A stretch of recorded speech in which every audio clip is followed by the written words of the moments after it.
আরেকটা মামলা আছে, সেটা হচ্ছে যে Nasir Hussain Chakladar and others versus joint session district জাজ এন্ড অর্থ ঋণ আদালত নং 2 ঢাকায় এন্ড আদার্স। এই মামলাটা কিন্তু অ্যাপিলেট ডিভিশনের, এটা অ্যাপিলেট ডিভিশনের, এটা 6 এডিসিতে অ্যাপিলেট ডিভিশন কেসেস 302 নম্বর পেজে আপনারা পেয়ে যাবেন এটা।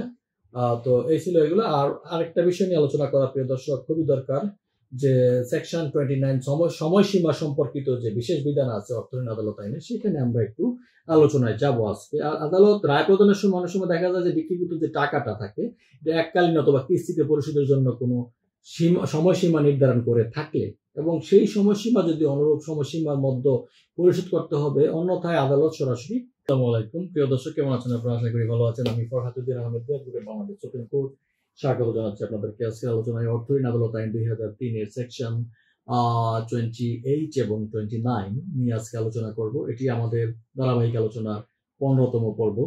এই আজকের এই আলোচনায় আমরা সেকশন 28 এ যা দেখতে পাবো, লিমিটেশন অ্যাক্ট যেটা আছে আমাদের 1908 সালের এবং যে সিপিসি আছে, সেটার যে ভিন্নতর যে বিধান থাকুক না কেন, আদালত যুগে যদি কোনো ডিক্রি বা আদেশ কার্যকর করতে আদালত যদি ইচ্ছা করে, তাহলে সেক্ষেত্রে ডিক্রি বা আদেশ প্রদত্ত হওয়ার অনূর্ধ্ব 1 বছরের মধ্যেই কিন্তু সেকশন 29 এর বিধান সাপেক্ষে জারির জন্য আদালতে দরখাস্ত দাখিল করে মামলা করতে হবে। অর্থাৎ জারি মোকদ্দমা, ডিক্রি জারি মোকদ্দমা 1 বছরের মধ্যেই কিন্তু মামলা করতে হবে। যে কোনো ডিক্রি হওয়ার পরে 1 বছরের মধ্যে মামলা করতে হবে। ডিক্রি বা আদেশ প্রদানের 1 বছর যদি অতিবাহিত হয়ে যায়, তাহলে কিন্তু জারির জন্য দায়েরকৃত কোনো মামলা তামাদিতে বাড়িতে হবে।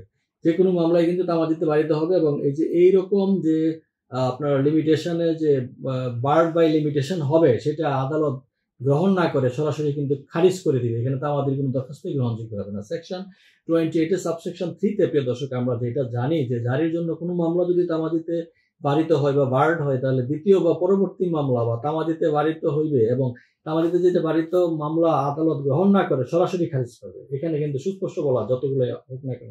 সেকশন 28 এর সাবসেকশন 4 ও কিন্তু আমরা একটা জিনিস দেখতে পাই প্রিয় দর্শক, খুবই গুরুত্বপূর্ণ বিষয়, আশা করি খেয়াল করবেন। জারির জন্য কোন নতুন মামলা, প্রথম জারির মামলা যেটা আছে সেটা দাখিলের পরবর্তী 6 বছর যদি সময় অতিক্রান্ত হওয়ার পরে দাখিল করা হলে উক্ত মামলা তামাদিতেও বাড়িতে হবে এবং তামাদিতে বাড়িতে যেটা হবে, তামাদিতে যেটা বার্ড হবে, অনুরূপ মামলা কিন্তু আদালত গ্রহণ না করে সরাসরি খারিজ করবে।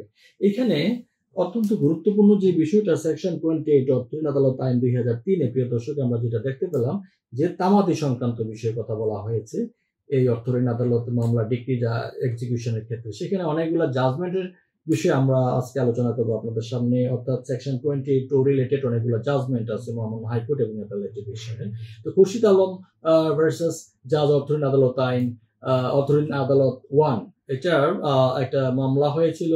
সেই মামলায় 2007 সালের মামলা, কিন্তু এটা 12 BLC তে এটা রিপোর্টেড হয়েছে। হাইকোর্ট ডিভিশনের কেস, যদিও 592 নম্বর পেজে এটা পাবেন আপনারা প্রিয় দর্শক। আর এটা হচ্ছে আপনার, আমরা যদি বলতে চাই, mister justice MD Abdul Matin Saheb ছিলেন এটার অথর জাজ। আরেকটা মামলা আছে, সেটা হচ্ছে যে Nasir Hussain Chakladar and others versus joint session district জাজ এন্ড অর্থ ঋণ আদালত নং 2 ঢাকায় এন্ড আদার্স। এই মামলাটা কিন্তু অ্যাপিলেট ডিভিশনের, এটা অ্যাপিলেট ডিভিশনের, এটা 6 এডিসিতে অ্যাপিলেট ডিভিশন কেসেস 302 নম্বর পেজে আপনারা পেয়ে যাবেন এটা।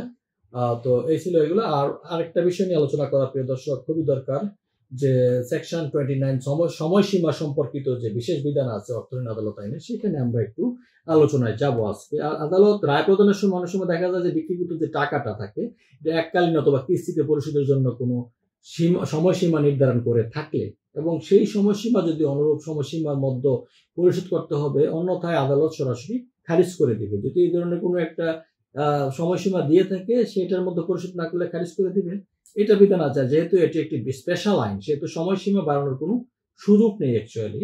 তো এই সংক্রান্ত অনেক জাজমেন্ট আছে, তোর মধ্যে কতিপয় গুরুত্বপূর্ণ জাজমেন্ট আজকে আপনাদের সামনে উপস্থাপন করার চেষ্টা করব প্রিয় দর্শক। Nasir Hussain Chakladar and others versus joint session joint district জাজ এন্ড অর্থ ঋণ আদালত আইন, অর্থ ঋণ আদালত 2 এন্ড আদার্স। এই মামলায় আমরা দেখতে পাই যে এটা 6 এডিসিতে রিপোর্টেড হয়েছে 302 নম্বর পেজে প্রিয় দর্শক। খুরশিদ আলম ভার্সেস জাজ অর্থঋণ আদালত আইন অর্থঋণ আদালত 1, এটা 12 BLC তে রিপোর্টেড হয়েছে, page number 592। And Shitalakshya ice and cold storage private limited versus অর্থঋণ আদালত, এটা 64 DLR এ রিপোর্টেড হয়েছে, 487 নম্বর পেজে আপনারা পেয়ে যাবেন। AVM আশরাফুল্লাহ ভার্সেস বাংলাদেশ, এটা রিপোর্টেড হয়েছে 17 BLT তে, পেজ নাম্বার 343 আপনি পেয়ে যাবেন প্রিয় দর্শক। Hub bank limited versus Bangladesh investment company limited, এটা 5 GLR রিপোর্টেড হয়েছে, page number 25। Garments private limited versus, আমরা জানি যে অর্থঋণ আদালত ঢাকা 1 এ রিপোর্ট, এটা আসলে রিপোর্টেড হয়েছে DLR A, page number 296। Mostafa Ahmed versus government of Bangladesh, এটা একটা গুরুত্বপূর্ণ কেস, 65 DLR রিপোর্টেড হয়েছে প্রিয় দর্শক, এটা পেজ নাম্বার 294। আমরা বীরেন্দ্রনাথ রায় ভার্সেস রূপালী ব্যাংক লিমিটেড, এরকম একটা মামলা হয়েছিল, এটা অত্যন্ত গুরুত্বপূর্ণ মামলা, 18 BLC তে এটা রিপোর্টেড হয়েছে। Momin automatic rice mills limited versus Bangladesh শিল্প ব্যাংক, এটা রিপোর্টেড হয়েছে 17 BLC তে, 337 নম্বর পেজে প্রিয় দর্শক। Janata bank limited versus Bangladesh secretary ministry of finance and planning, এটা 20 BLC তে প্রিয় দর্শক, এটা রিপোর্টেড হয়েছে, পেজ নাম্বার 751 অর্থাৎ 751।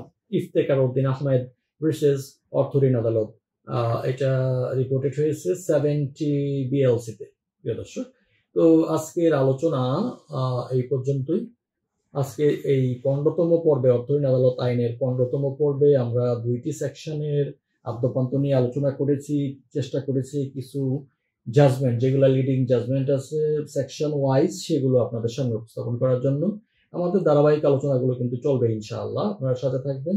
আর কোনো যদি আপনাদের কোয়ারি থাকে, কোনো ক্লারিফিকেশনের প্রয়োজন হয় আইন সম্পর্কিত, আইনের প্রয়োগ সম্পর্কিত, আশা করি আপনারা লিখবেন। আমি চেষ্টা করব, একটু দেরিতে হলেও চেষ্টা করব রিপ্লাই দেওয়ার জন্য। আর এটি যেহেতু একটি চ্যারিটেবল ইনিশিয়েটিভ, আশা করি আপনারাও সেটাকে সেভাবেই নেবেন, বাংলা ভাষাভাষী মানুষের মাঝে ছড়িয়ে দেওয়ার দায়িত্বটা আশা করি আপনারাও আপনাদের পক্ষ থেকে চ্যারিটেবল ইনিশিয়েটিভ হিসাবেই নেবেন। ধন্যবাদ সবাই।